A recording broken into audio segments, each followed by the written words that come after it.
Hello, everybody. I'd like to welcome you to the Mediator's Listen and Learn segment. I am on the phone with LiTonya Brown. She is talking about her new book, Beautifully. What is it? The Beauty of My Brokenness. Tell us a little bit about yourself, LiTonya.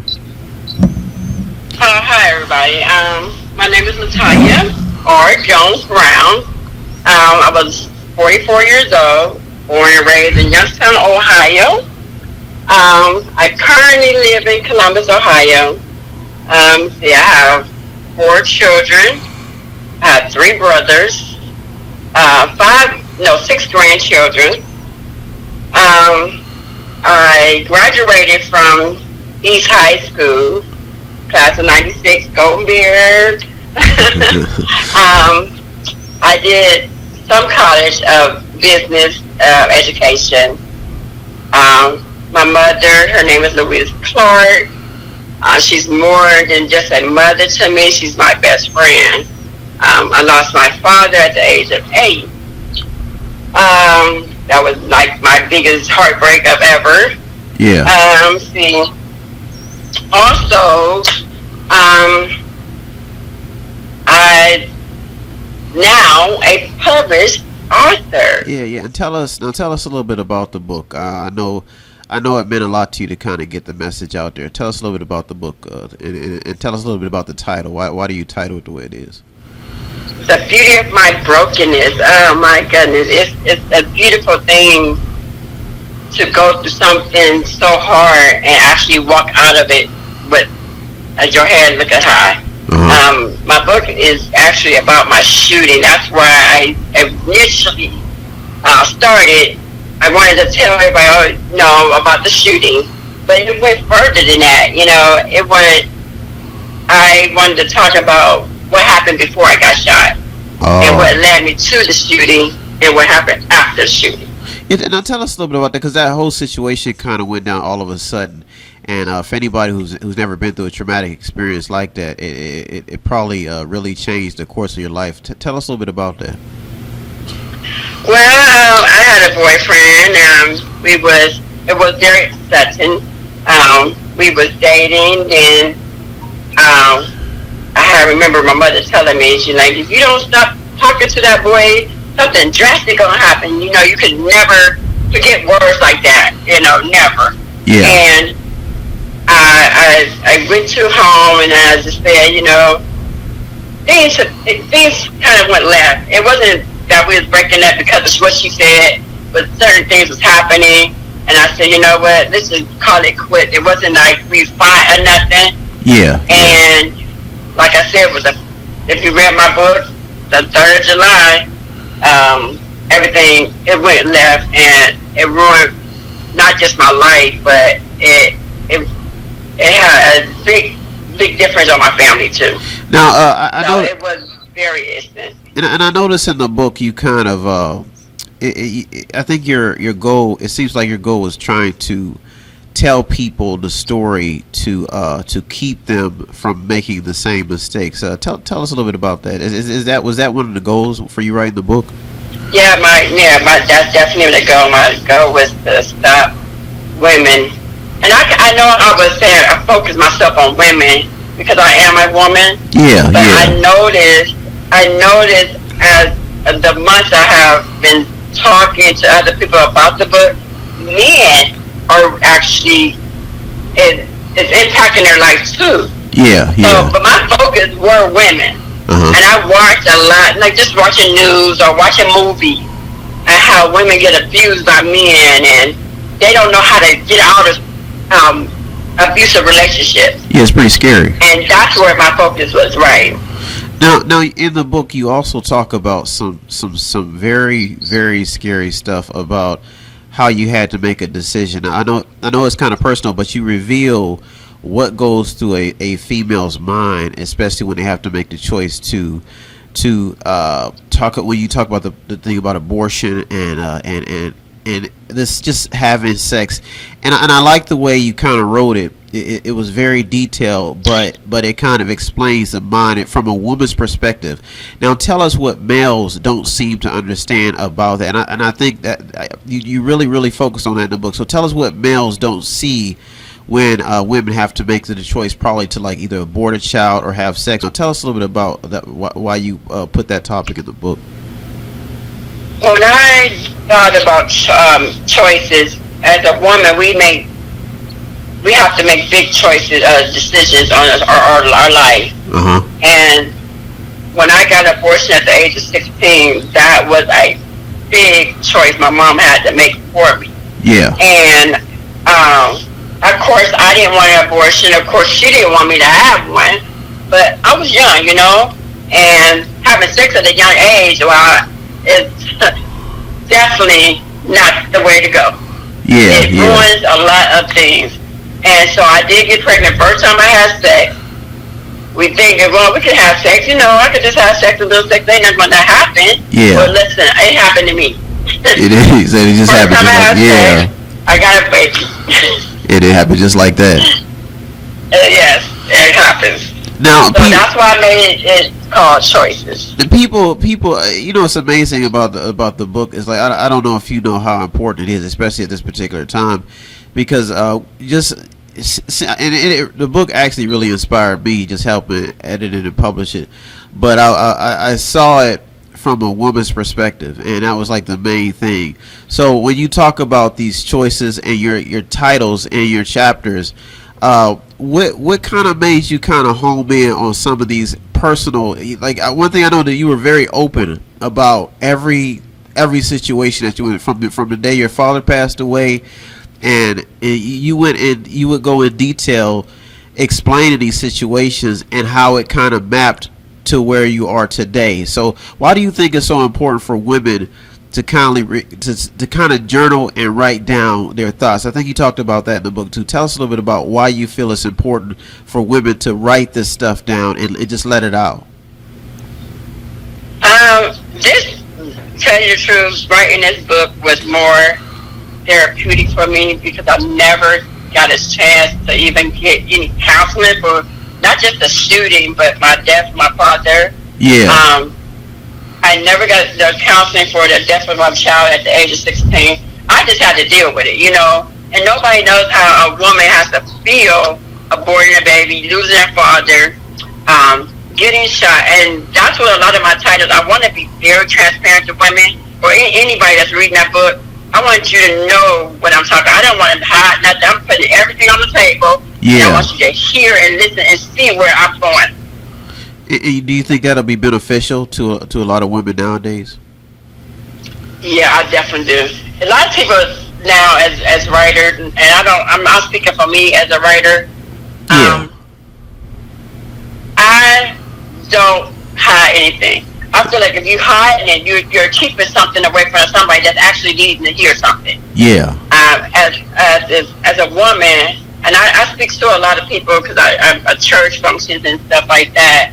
And when I'm open the way I'm open and I'm telling you straight up and being very transparent, a lot of women come to me and say, "Oh my God, I'm so glad you said that," because we don't know what they're going through, Yeah. I don't know they was going to be abused, but by hearing my story and seeing me, they said, "Oh my God, I thank you, I appreciate you." I said, "You're welcome," Now, when you say abuse, explain the types of abuse you're talking about. Like you when you in the book you get in detail, and there's like times in the book where it almost seems like all hell is breaking loose, but you find a way to kind of rebound. So tell us a little bit about this abuse and how and why it's so important for women to never actually give up on just life. Well, in the beginning of the book, it doesn't really tell you too much about the abuse, except when I'm talking about my husband. Yeah. And how he would do things physically. Yeah. And I didn't understand that. I was young. I got married at a very young age. So my husband at the time didn't understand how to be married or what love was. So his way of showing it was putting his hands on somebody. Aggressive, yeah. So I experienced that. Not too much experience, but just enough to know, wait a minute, that's not what we're supposed to do here, know? So I experienced that physically, and then later on I experienced emotional and mental abuse. Those abuse right there is something totally different from a physical abuse. Yeah. So I explained the physical. I also explained the mental and emotional abuse. Yeah. How it can change you, but you can't allow it to do that, because a lot of women allow that emotional and a mental abuse to keep them and has them dormant into one space, and you can get out of that. Yeah, yeah. Now, one thing I did notice, LiTonya, in the book, also you talk about having a spiritual guide. There were moments where you said God, you could feel God's guidance guiding you through the way. Tell us a little bit about that. Oh man, I think my first experience with God, his anointing and spirit, was when I got shot, and I think that's when I very first felt that experience. I was laying in the bed, in the hospital bed, and my uncle and my family surrounded my bed, just praying, and it's like I felt hands of a healing hands on me. Yeah. And I know, it's like it was instant, and I said, okay, I'm gonna be okay. I didn't know how fast I was gonna be okay, but I knew God was covering me. Yeah. If you know anything about a shooting, you get shot in the head with a .22 gun, you know you shouldn't be dead, because the bullets will fly all over the place, Yeah.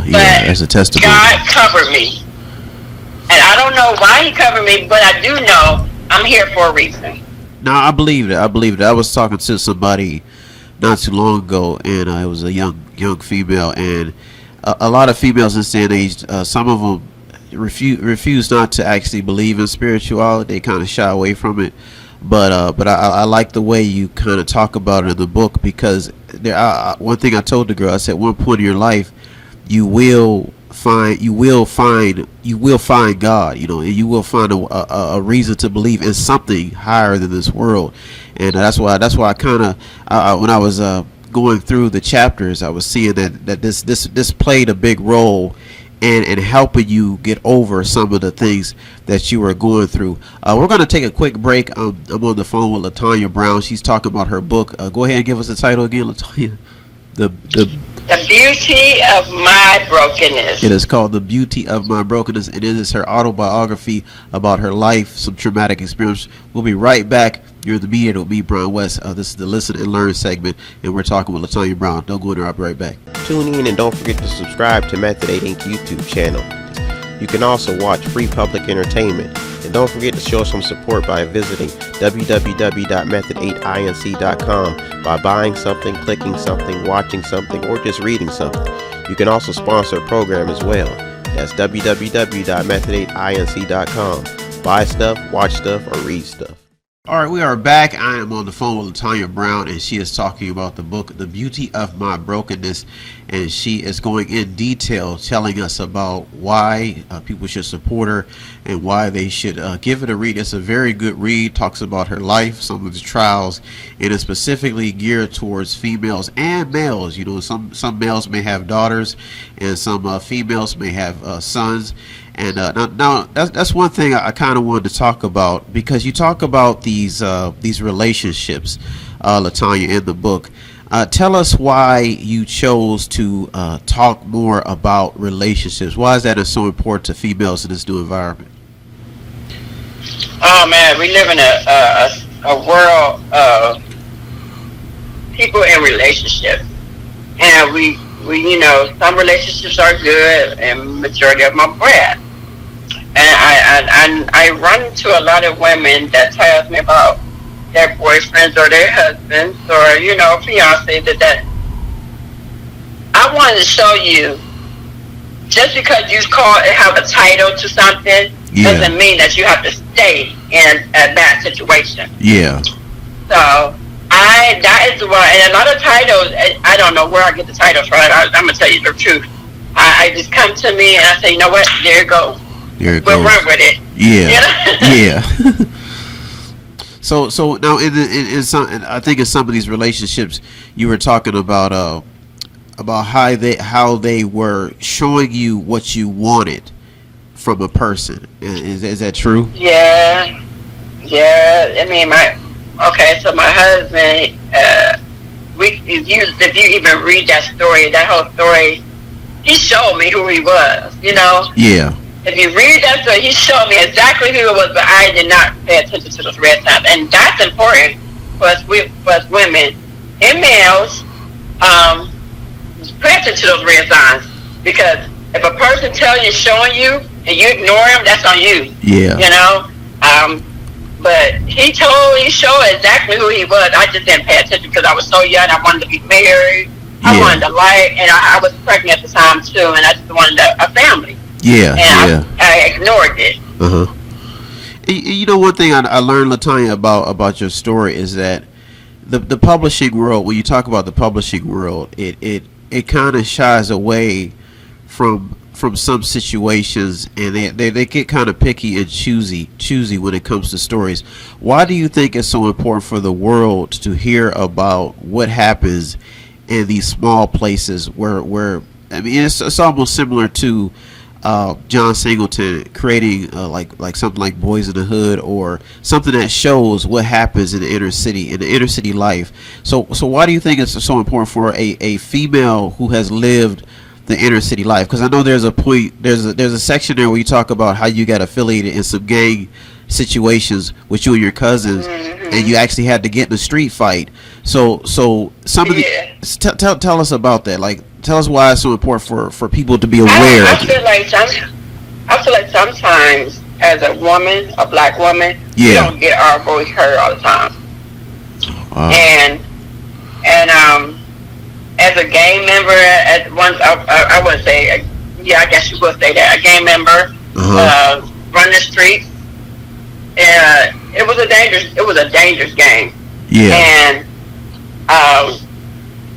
we sat there. We thought we was a big and bad kind of women, but we really, as the women, we shouldn't be in those streets. A street is not for a woman. Yeah. I don't think a street is for a man either, but it could get you killed. Yeah. We were definitely almost to that point where, Ryan, if you read the story, it was a close call. It was a close call. I'm not giving the book. I'm not giving the book away, but I do want people to kind of see what, like, you go in detail on a lot of things that I think people need to hear about, especially in this new environment. We're living in a day and age where it's almost like anything goes. But now you're a mother, and you're taking care of home. And what are your future plans? I mean, for writing, do you have any more books planned? That's a very good question.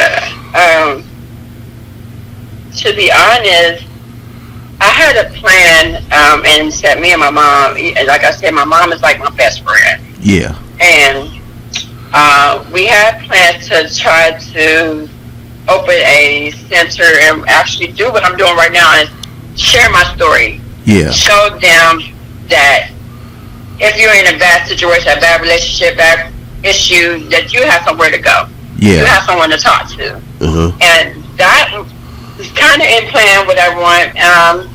I also think about merchandising, and like I said, the story is called Beauty of My Brokenness. You don't have to look broken. You don't have to look broken. You can also be beautiful too. Yeah.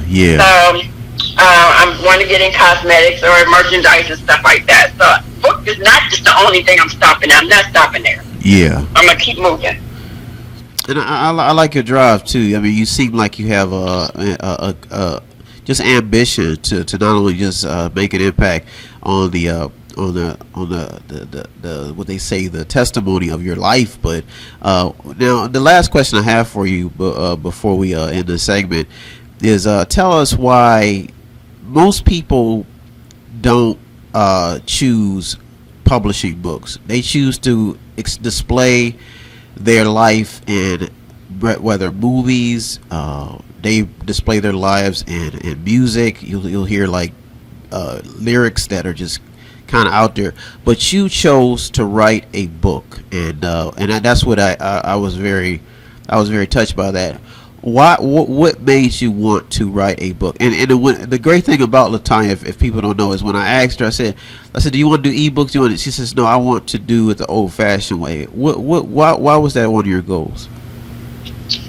I wanted to do it this way. I wanted people to actually read. Reading words is different than just hearing it. I want you to feel the words that I was saying. I used to be a writer when I was a kid, and I didn't speak too much about that part in the book. No, you talked about a little bit about journalism. Yeah, I remember you talked a little bit. Yeah. Yes, it made me start writing, but I was always created like that way, and writing to me feels like if I could get you to see my words and feel them words, you could get where I'm trying to go, and you can feel what I'm trying to say. I could have been did a movie and you could see it per se, but can you actually feel it? Yeah, the importance of reading, pretty much. Yeah, right. Getting those thoughts out, and I like I said, I was inspired, and we worked real hard on the book. We spent about a year to go through, and it was a fun process. And I guess the last, what I always like to do, or do you have any final comments for people out there before we end the segment?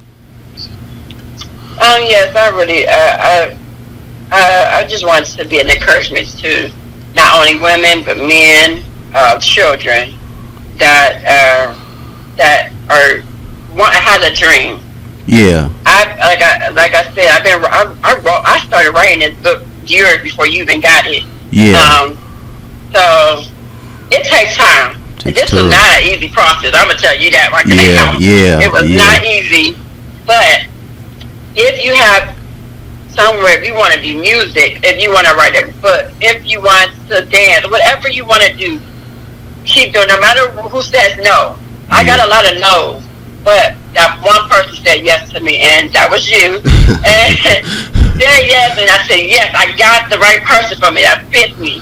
It's going to be people that don't fit you. But you keep on going. You don't stop.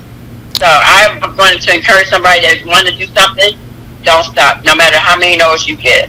That's a good message, man. Well, I want to thank you, LiTonya, for not only just showing that people it can be done, but showing people a different walk of life, a different side of life that a lot of people don't understand, and they don't take the time to understand. And if you read the book, it will show you a side, just a different side. You know, a male has a different side of a story, a female has a different side of a story, but it will give you a perspective, and it's so delicately written. You know, it's delicately written. It's not hardcore, but it's delicate, and it touches on so many topics. And I like I said, once again, thank you so much for doing the show. Tell people, if they want to get in touch with you, how can they get in touch with you, and how can they get the book? Well, you can always email me at LiTonyaBrown@gmail.com. I have a Facebook page, of course, LiTonya R. Brown. You can reach me there. You could do Amazon. You could get on Amazon and order from there. I also want to tell, I have a second book coming out, and you gotta get the first book first. Yeah. You gotta get the first book to understand the second book. But I do have a second one coming out. But that is how to contact me and to get the book. Well, thank you so much, LiTonya, and for all you readers out there, it's a good read, a very inspirational book, and it is just go out and get it, just go out and get it. That's all I can say. Go out and show some support. Read the book. It's available on the website too, method8inc.com. LiTonya's been she's been very active in doing her thing. So thank you so much, LiTonya, for doing the show, and tell your family I said keep going and keep supporting you.